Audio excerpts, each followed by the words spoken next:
En este contexto de pandemia, los trabajadores de la salud, pero puntualmente los enfermeros, se convierten prácticamente en un ejemplo de servicio, de vocación, de dedicación y de solidaridad también. No hace falta decir que algunos dejan la vida en esta pandemia, como lo que veíamos recién, el caso de la enfermera Karina Rodríguez, que trabajaba en el Hospital Regional de Vera. Para hablar respecto de ese tema, estamos con la gente del Colegio de Profesionales de esa localidad, comunicados con Karina Correa. Hola Karina, ¿cómo estás? Buen mediodía.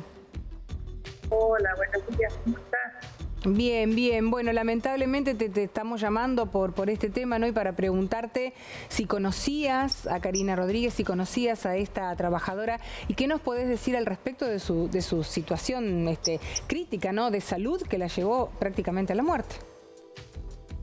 Sí, mira, yo la conocía porque de Vera.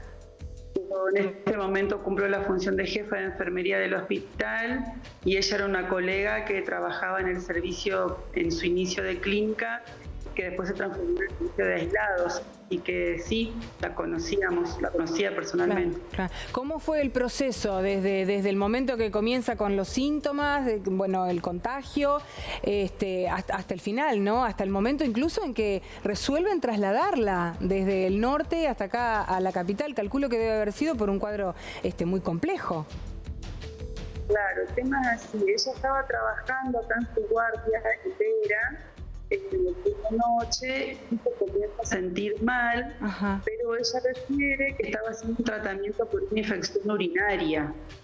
Entonces, desde aquí los médicos y los enfermeros de la guardia la tratan con una infección urinaria y después, pasadas las horas, a raíz del tratamiento, de su mejoría, le dan el alta al mediodía. Y ella viaja porque ella es oriunda de la ciudad de Tostado. Sí. Entonces ella viaja a su localidad, a Tostado, el mismo lunes que trabajó acá, el lunes 19.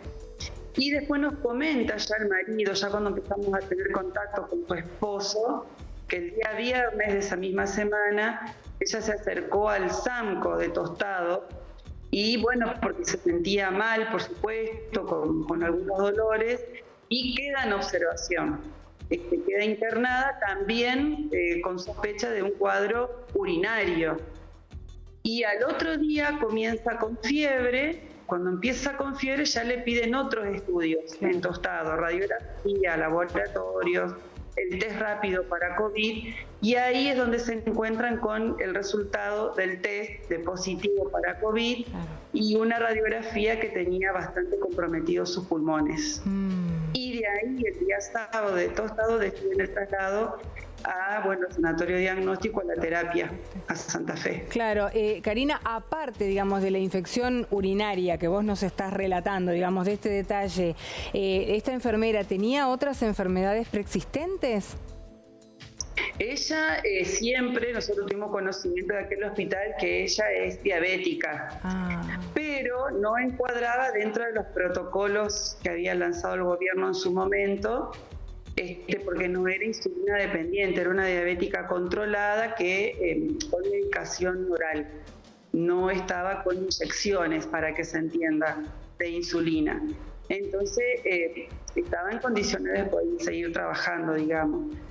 Pero bueno, en ese momento, cuando ella empieza con su situación, su descompensación acá en el hospital de Vera, justo coincide que estaba también transitando por un problema urinario, después se transformó en un problema renal, y lo detectaron en Tostado, en el periodo de internación en el hospital de Tostado, cuando le realizan otros estudios, y el cuadro de ella, por supuesto, había empezado a complicarse. Te entendí bien, vos dijiste en la presentación que eras jefa del servicio, jefa de enfermería de allí del Hospital Regional. Sí.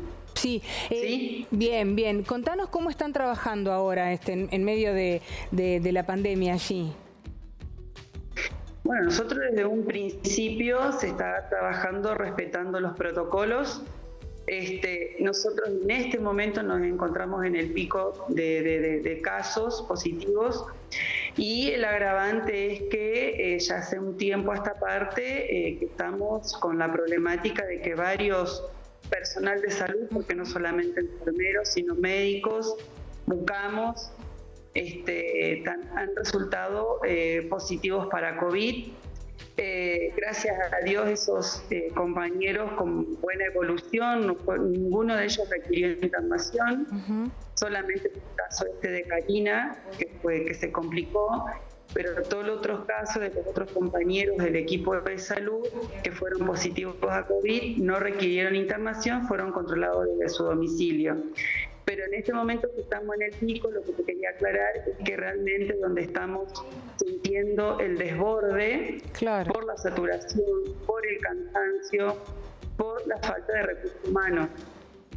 Es decir, falta gente, falta personal para trabajar. Karina, ¿qué pasa con esa gente que vos me estás contando, el personal de salud, esta parte de los enfermeros, digo, los camilleros y demás, todos los auxiliares, cuando se enferman, dejan de ir a trabajar y en ese caso se los reemplaza, se cargan ustedes con un doble turno, con una doble jornada? ¿Cómo se arreglan? Nos arreglamos como nos arreglamos en toda la provincia, o sea, la parte administrativa funciona igual de toda la provincia porque todos dependemos del mismo Ministerio de Salud. Y todos, porque te puedo hablar en general, estamos sufriendo la problemática de que hoy te falta el personal y los reemplazos llegan tarde, o sea, llegan una semana, 2 semanas más tarde, quizás ya cuando el titular se está por reintegrar. Todo eso tiene que ver con el tema del administrativo, los papeles, el informe, toda la cuestión burocrática que, claro, lleva a realizar un trámite administrativo y para lograr una autorización de un reemplazo. Por supuesto que cuando llega el reemplazo uno lo ocupa y es útil porque es permanente la necesidad de recursos. Claro. Pero en el momento, cuando a vos te surge la necesidad, tenés que arreglarte con el personal que, claro, tenés, se explota el personal, te pide que el personal por ahí se recargue, se corten algunos descansos, y bueno, así. Esta es una situación que estamos acostumbrados a vivir siempre, pero ahora queda muy expuesto a la luz porque está expuesta a la salud de nosotros, claro, del personal, del personal esencial. Entonces, bueno, la verdad que se resiente mucho el servicio cada vez que falta un compañero, cualquier integrante del equipo, cualquier profesional, porque junto con ese compañero también hay 2 o 3 más que seguramente tienen que aislarse por precaución hasta que llegan los resultados, claro, de que tuvieron contacto estrecho o no. Entonces, no es que solamente te falta uno ante un positivo, te faltan 2, 3, claro, 4 y a veces hasta un servicio entero que vos tenés que rever cómo lo volvés a organizar para que, claro, siga funcionando. Primer pedido, entonces ya para finalizar, ya te despido, primer pedido que hacemos a quien corresponde, a las autoridades del Ministerio, que sea un poco más ágil, ¿no?, el tema de los reemplazos, porque cuando llegan las habilitaciones y posiblemente la persona que va a ocupar ese cargo vacante por unos días, quizás en breve nomás ya se reintegra el trabajador que había quedado aislado o estaba enfermo. Así que con ese pedido nos quedamos y con la consigna que se escucha desde los gremios y desde los colegios profesionales, ¿no? Cuidarnos nosotros, los ciudadanos comunes, los ciudadanos de a pie, colabora con cuidarlos a ustedes y con proteger el sistema de salud que ya viene, no al colapso, pero está al límite y bastante resentido por la cantidad de contagiados. Karina Correa, del Colegio de Profesionales de Vera, muchísimas gracias por este ratito. Estás en la mitad del trabajo, así que te dejamos que continúes con tu jornada. Muchas gracias, buenas tardes. Muchas gracias a ustedes. Muy amable.